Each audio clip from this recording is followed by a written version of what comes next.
भजो मुरली मनोहर नंद लाला। भजो गिरिधर गोविंद गोपाला। भजो गिरिधर गोविंद गोपाला। भजो मुरली मनोहर नंद लाला। भजो मुरली मनोहर नंद लाला। भजो गिरिधर गोविंद गोपाला।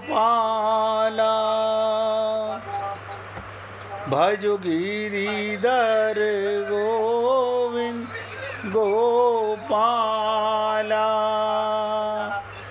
बोलिए वृंदावन बिहारी लाल की जय। जय जय श्री राधे। जय जय श्री राधे। सभी भक्तों से निवेदन, बहुत एकाग्रचित्त होकर सत्संग के प्रत्येक शब्द को पूरी एकाग्रता के साथ हृदयंगम करें। बहुत ध्यान से सुनिएगा। राजकुमार जी, आपका मोबाइल की आवाज़ खुली हुई है। कल हम आपसे बात कर रहे थे, जो जीव सदा अपने नित्य स्वरूप में रहता है, उसे कभी जीवन में सुख दुख नहीं होता, वो समभाव में रहता है। तो देखिए, आप सबने सुना, मैं सिर्फ पूछना चाहूँगा, ये नित्य स्वरूप क्या होता है? क्योंकि आप लोगों ने तो मेरे से पूछा नहीं। अपने आप को आत्मा मानना।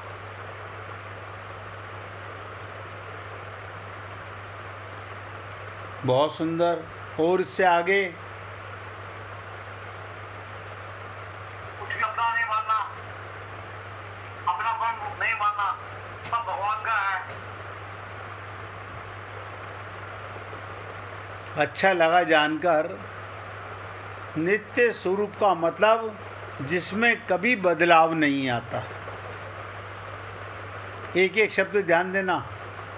शरीर में बदलाव आता है, छोटे से बड़ा हो जाता है, बचपन से जवान, जवान से बूढ़ा और बूढ़े से मृत्यु हो जाती है। जिसकी जन्म मृत्यु होती है वो नित्य स्वरूप नहीं है। तो हमारा और आपका नित्य स्वरूप क्या है? आत्मा। अगर ये आपको ज्ञान हो गया तो फिर किसी प्रकार का दुख, भय, चिंता जीवन में नहीं आता। फिर किसी भी प्रकार का दुख, भय, चिंता जीवन में आता ही नहीं।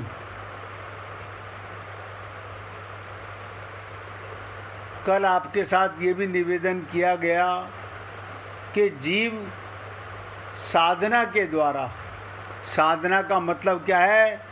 मन को एकाग्र करना। हमारा सबका विचलित मन, भटका हुआ मन, भ्रमित मन, ये क्यों है? ये शरीर का मन है। आत्मा का मन एकाग्र होगा तो सबसे पहले हम सबको अपने नित्य स्वरूप का सदा ज्ञान रहना चाहिए। यानी शरीर में रहना पाप नहीं, लेकिन आत्मा मान के रहना। संसार का काम करना पाप नहीं, भगवान का मान के करना। परिवार में रहना भी कोई पाप नहीं, भगवान का परिवार मान के लेकिन ये ऐसा होता नहीं। व्यक्ति चाहता तो है, वो बार बार अपने को शरीर मानने लगता है। ये भ्रम जीव के अंदर बहुत समय से चला आ रहा है। ऐसा नहीं कि सदा रहेगा। एक एक शब्द पे ध्यान देना, ये सदा नहीं रहेगा, लेकिन अभी ऐसा बना हुआ है। इसलिए आपसे निवेदन कर रहा हूँ, जिसे धीरे धीरे रे मना, धीरे धीरे सब कुछ होए। जैसे आप और हम लोग सत्संग में एक दिन में मन लगने नहीं लगा। हमें अपने आत्म कल्याण का मार्ग सत्संग से ही मिलता है। तो कई प्रकार से आपसे निवेदन किया गया, ये जीव और परमात्मा का मिलन।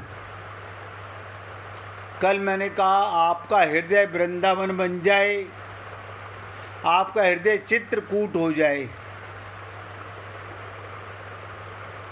तो क्या होगा? भगवत प्राप्ति हो जाएगी। आत्मा का परमात्मा से मिलन होगा तो पूर्ण मिलन होगा। और ध्यान से सुनिएगा, जीव का परमात्मा से मिलन पहली बात तो हो नहीं सकता, और होगा भी तो अधूरा मिलन होगा। वो अधूरा मिलन का मतलब, जैसे मंदिर में जाने पर हमें भगवान मिले, वो अधूरा मिलन है, वो पूर्ण मिलन नहीं है। इसलिए पूर्ण से पूर्ण का मिलन, पूर्ण आत्मा, पूर्ण परमात्मा। मैं तो आपसे निवेदन कर रहा हूँ, भगवान निर्णय कर लेते हैं कि पहले तो भरत को राम बनाना है। ये भगवान कैसे डिसीजन कर लेते हैं कि वो आत्मा बन करके, हृदय से भगवान जानत है सबके मन की। आपके हमारे मन को भी जानता है भगवान। आप शरीर मान के मंदिर जा रहे हो या आत्मा मान के मंदिर जा रहे हो, आपको नित्य आत्म स्वरूप का ज्ञान हो गया तो भगवान को पता चल गया। पहले जीव को राम बनाना, तो कहते हैं भगवान के मन में आया, निर्णय लेते हैं कि पहले भरत को राम बनाना है और उसके बाद भरत ना रह जाए। तो ये संत महात्मा क्या करते हैं? हमें आत्मज्ञान कराते हैं। आत्मज्ञान कराने से क्या होता है? फिर आप स्त्री पुरुष नहीं रह जाते, आप ब्राह्मण क्षत्रिय वैश्य नहीं रह जाते। बहुत ध्यान से सुनिएगा,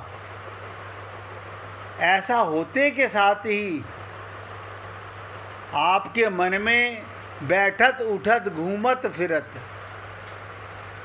बस यही चाहना पैदा होने लगती है कि भगवान कैसे मिलेंगे। अभी तो हमारे मन में भटकाव रहता है, ये काम करें कि ये काम करें कि ये काम करें। फिर आप क्या करते हैं? सारे काम भगवान के लिए करते हैं। आपसे भगवान को छोड़कर कुछ होता ही नहीं। ये बड़ी विचित्र चीज़ है, भगवान को छोड़कर कुछ ना होना। तो पहले भरत को राम बनाना, जब भरत राम हो जाए तो राम राम रह जाए, यानी आत्मा परमात्मा का मिलन ही पूर्ण मिलन है।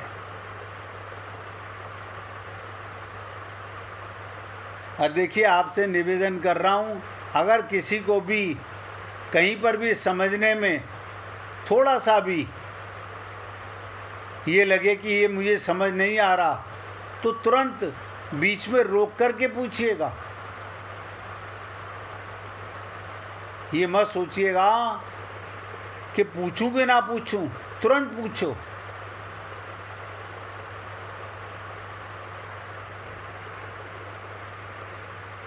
सारी उपाधियां मिटाकर मिलन हो तो उसकी पराकाष्ठा क्या? क्या मतलब सारी इच्छाएं समाप्त करके भगवत प्राप्ति हो तो उसकी पराकाष्ठा क्या होगी, अब ध्यान से समझिएगा। कल तक की बात मैं आपको बता चुका, एक एक शब्द पर ध्यान दीजिएगा। यही साधना है, शब्दों से बता रहा हूँ, जब प्रैक्टिकल मौका मिलेगा तो वो भी करेंगे। भरत की यात्रा हर्ष और विषाद के साथ आरंभ होती है। पहले भगवान राघवेंद्र की ओर जाने का हर्ष, पहले खुशी, और कैकेयी के कर्मों का विषाद कि मेरी माँ ने कैसे कैसे कर्म करे। परंतु भरत जी के जीवन में हर्ष और विषाद का कितना सुंदर सदुपयोग, बहुत गहराई से समझिएगा। करत प्रवेश मिटे दुख दावा, जनु जोगी परमारथ पावा। रामचरितमानस में आया, करत प्रवेश मिठे दुख दावा। क्या मतलब, जैसे ही आपका चित्त खाली हुआ, ध्यान दीजिएगा, मैं बहुत सरल व्याख्या करने जा रहा हूँ। अभी आपका और हमारा हृदय संसार के सामान से, संसार के रिश्ते नातों से भरा हुआ है। अभी हमारा चित्त खाली नहीं है, अभी हमारी अलमारी, हमारा लॉकर खाली नहीं है। करत प्रवेश मिटे सुख दुख दावा। जैसे ही, ध्यान दीजिएगा, बहुत गहरी चीज है, जैसे ही अंतःकरण शुद्ध हुआ, खाली हुआ, तुरंत भगवान के प्रेम से भर जाएगा। क्या मतलब, माया के प्रेम से हमने भरा, संसार को हमने भरा, और आपका जैसे ही अंतःकरण शुद्ध हुआ, बस तुरंत भगवान का प्रेम अंदर भर जाएगा और त्यों ही उनका दुख मिट गया। क्या मतलब, जैसे ही दुख मिटाने के लिए कोई दवा की आवश्यकता नहीं, अंतःकरण शुद्ध हो जाए तो सारे दुख मिट गए। जैसे योगी ने परमार्थ की उपलब्धि कर ली हो। परम अर्थ, सबसे बड़ा परम अर्थ क्या है? भगवत प्राप्ति। तुलसीदास जी ने कहा, अभी तो भरत जी का दुख दूर हुआ है, योगी के जीवन से दुख दूर हुआ है, परंतु यदि सुख की अनुभूति शेष रह गई तो फिर दुख के आगमन की संभावना बनी रहेगी।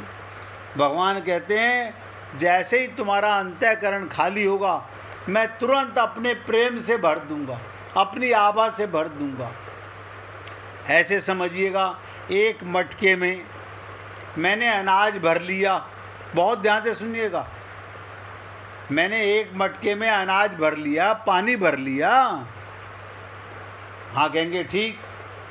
अब जैसे ही मटका उल्टा किया, पानी निकला, बहुत बताइएगा ध्यान से, और आटा भरा था, आटा निकला। अब बताइए, मटके में आकाश भरने में कितनी देर लगी? अभी आकाश नहीं था। जब मटका पूरा पानी से भरा हुआ था तो आकाश प्रवेश नहीं कर सकता था। जब अनाज भरा हुआ था तो आकाश प्रवेश नहीं कर सकता था। लेकिन जैसे ही मटका खाली हुआ, कैसे खाली हुआ? पानी से खाली हुआ, अनाज से खाली हुआ, तुरंत आकाश भर गया। ऐसे ही हमारा अंतःकरण चित्त जैसे ही संसार से खाली हुआ, अपने परायपन से खाली हुआ, तुरंत परमात्मा के प्रेम से भर जाता है।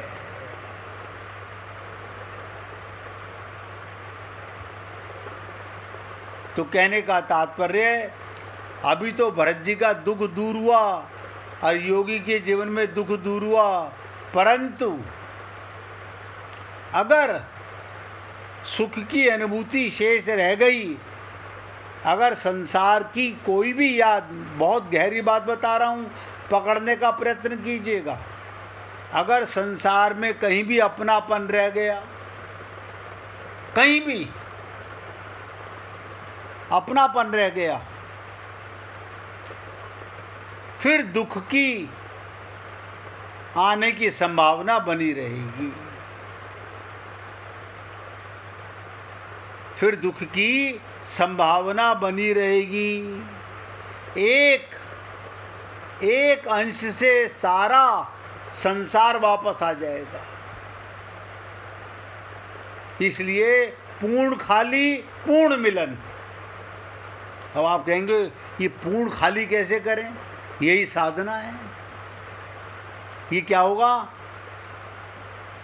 जिस दिन आपको आत्मज्ञान हो जाएगा, यानी आत्मा की अनुभूति होने लगेगी, सुख दुख होगा ही नहीं। ये शरीर के कारण सुख दुख है, आत्मा को कोई सुख दुख नहीं होता। आत्मा की कोई माता नहीं, कोई पिता नहीं। परमात्मा माता, परमात्मा पिता। ये जो श्लोक बना, त्वमेव माता से पिता त्वमेव, ये तो आत्म बुद्धि वाले के लिए है। शरीर बुद्धि वाले के लिए त्वमेव माता से पिता नहीं है।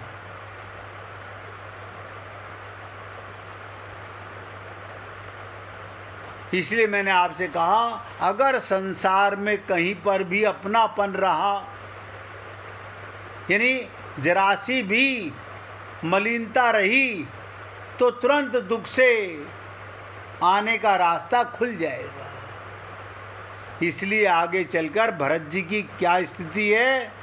भगवान राम से जब भरत जी मिलते हैं, जब जीव परमात्मा से मिलता है,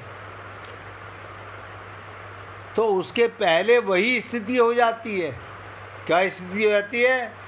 जो श्री राम के हर्ष विषाद कछु न उरावा। जैसे राम के हृदय में ना कोई खुशी है, ना कोई गम है। आप भगवान से कब मिल पाओगे? जैसे ही भगवान से मिले, कोई संसारी खुशी दुख सब समाप्त हो गए। ये राम की स्थिति है, और आपकी हमारी स्थिति नहीं है। अब भरत की स्थिति क्या? तुलसीदास जी कहते हैं, भरत जी जिस समय भगवान राम के चरणों में प्रणाम करते हैं, उस समय क्या हुआ? सानुज सखा समेत मगन मन, बिसरे हर्ष शोक सुख दुख गन। बड़ी कमाल की बात है।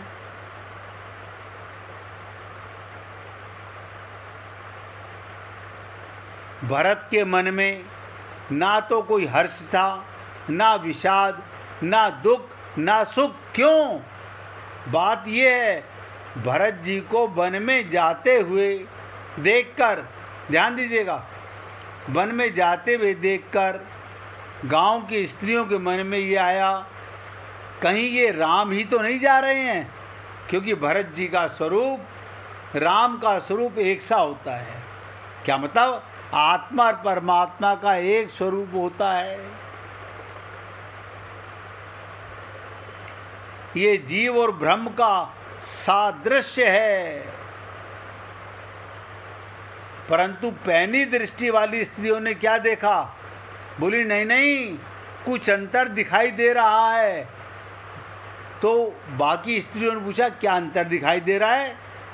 इनमें अंतर ये दिखाई दे रहा है, उनके साथ सीता थी और इनके साथ सीता नहीं है। क्या मतलब? वो भक्ति साथ थी, यहाँ बिना भक्ति के हैं। तो कहा गया सीता जी को छोड़कर आ सकते हैं। फिर कहा उनके साथ सेना नहीं थी, इनके साथ चतुरंगी सेना है। जब भरत जी गए तो उनके साथ चतुरंगी सेना भी गई थी। तो कहा गया सेना लेकर आ सकते हैं। तब सखी ने कहा ये भेद ऐसा है जो इन दोनों में बड़ा भारी अंतर करता है। आप और हम लोग जब जाते हैं तो हमारे साथ, अब आप कहेंगे हम कौन सी सेना ले जाते हैं? बुरा मत मानो, अभी बता देता हूँ। हम मन में पूरा संसार लेकर जाते हैं, मंदिर में भी, गुरु के पास भी।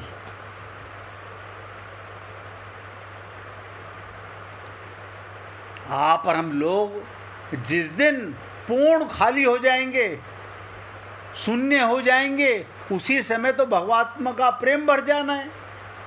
अब आप बताइए, मंदिर जाते हो, परिवार को कहाँ रखाते हो? आपके के परिवार तो शरीर से तो वहाँ पर है और मन से मेरे अंदर है, आपके मन में रहता है, यही आपका चित्त है। तो भगवान ने कहा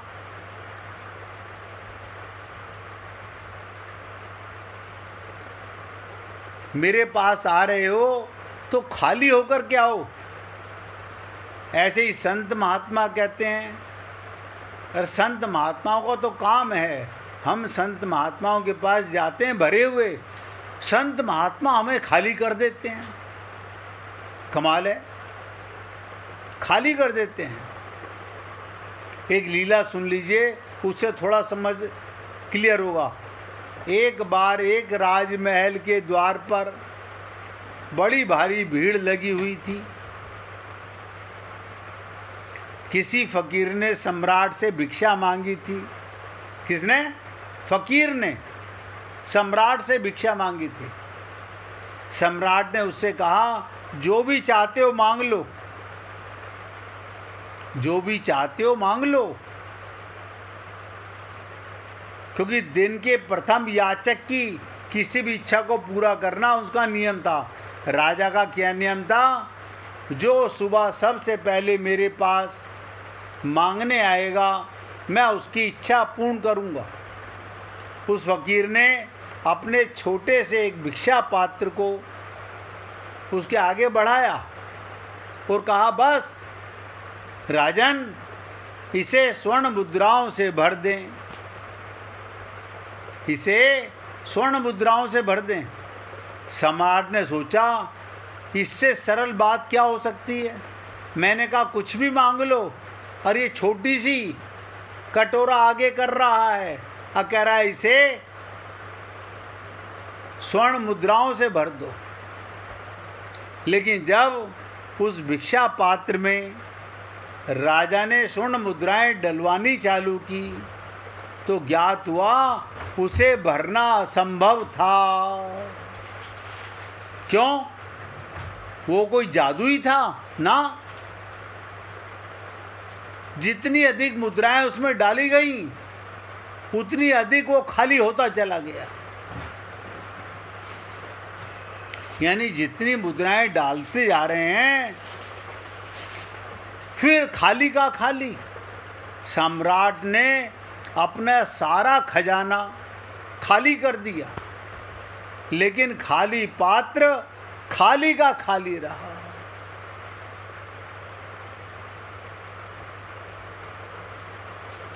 उसके पास जो कुछ भी था सभी उस पात्र में डाल दिया राजा ने, लेकिन अद्भुत पात्र अभी भी खाली का खाली। बहुत गहराई से समझिएगा। तब उस सम्राट ने कहा, हे भिक्षुक, ये तुम्हारा पात्र साधारण नहीं नजर आता, उसे भरना मेरी सामर्थ्य के बाहर हो रहा है। क्या मैं पूछ सकता हूँ इस अद्भुत पात्र का रहस्य क्या है? वो फकीर जोर से हंसा, बोला, इसमें कोई रहस्य बात नहीं है राजन। मरघट से, ध्यान दो, मरघट से कूड़े में निकली हुई मनुष्य की खोपड़ी मिली थी मेरे को। क्या थी? मरघट से एक मनुष्य की खोपड़ी मुझे मिल गई, मैंने उसे भिक्षा का पात्र बना लिया।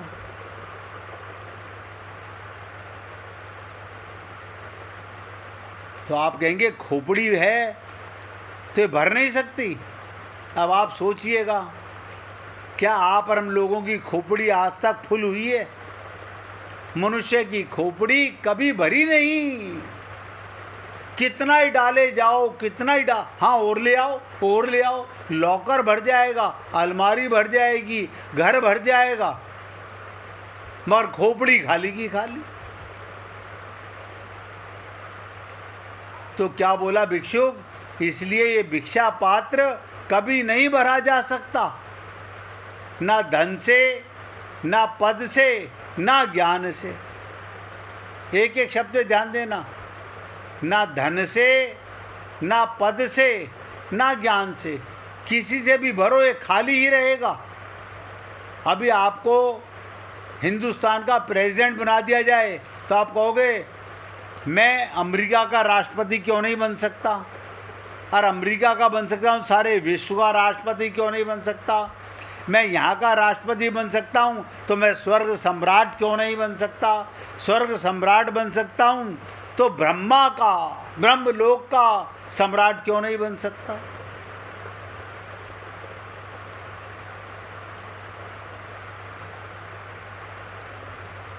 तो क्या कहा, ध्यान दीजिएगा, ये खाली ही रहेगा, क्योंकि इन चीज़ों से भरने के लिए ये बना ही नहीं है। मैं आपको यही बताना चाहता था। आप और हम लोग अपनी खोपड़ी में संसार भरे जा रहे हैं, रिश्ते नातेदार भरे जा रहे हैं, मकान दुकान भरे जा रहे हैं, ये इनके लिए तो बना ही नहीं। आप बताओ, हम जब माँ के गर्भ से अकेले आए थे तो 1 2 4 बहन भाई होंगे, और अब अगर कार्ड की लिस्ट बनवाने लगो कि शादी में कितने को बुलवाना है, तो आप एक फैमिली के हेड ऑफ द फैमिली का नाम लोगे, उसके 50 मेंबर होंगे, आप कहाँ तक भरोगे। लेकिन मुश्किल क्या है, मनुष्य की ये द्रव्य भूख, पैसे की भूख, माया की भूख अंतहीन है, और इसी को मृग तृष्णा कहा गया। जैसे मृग तृष्णा में दौड़ते दौड़ते अंत हो जाता है, ऐसे ही माया का लोभी कमाते कमाते मर जाता है। क्यों? उसे आत्मज्ञान के मूल में सत्य को ना जानने के कारण मनुष्य जितना पाता है उतना दरिद्र होता जाता है। क्यों? उसे अपने से आगे दूसरा ज़्यादा पैसे वाला नज़र आता है, ज़्यादा बड़ी सीट पे बैठा नज़र आता है। हृदय की इच्छाएं यानी चित्त, मैंने जो आपको कहा था, हृदय की इच्छाएं कुछ भी पाकर शांत नहीं होती। हमारे चित्त में कितना ही भर लो वो शांत नहीं होती, क्योंकि हृदय तो परमात्मा को पाने के लिए बना है, परम प्रेम पाने के लिए बना है। और हमने क्या करा, अपना अंतःकरण, अपना हृदय किससे भर लिया? सारे रिश्तेदारों से, सारे सामान से, सारे पैसे से, और जाने कितनी ज्वेलरी उसमें भरी पड़ी है।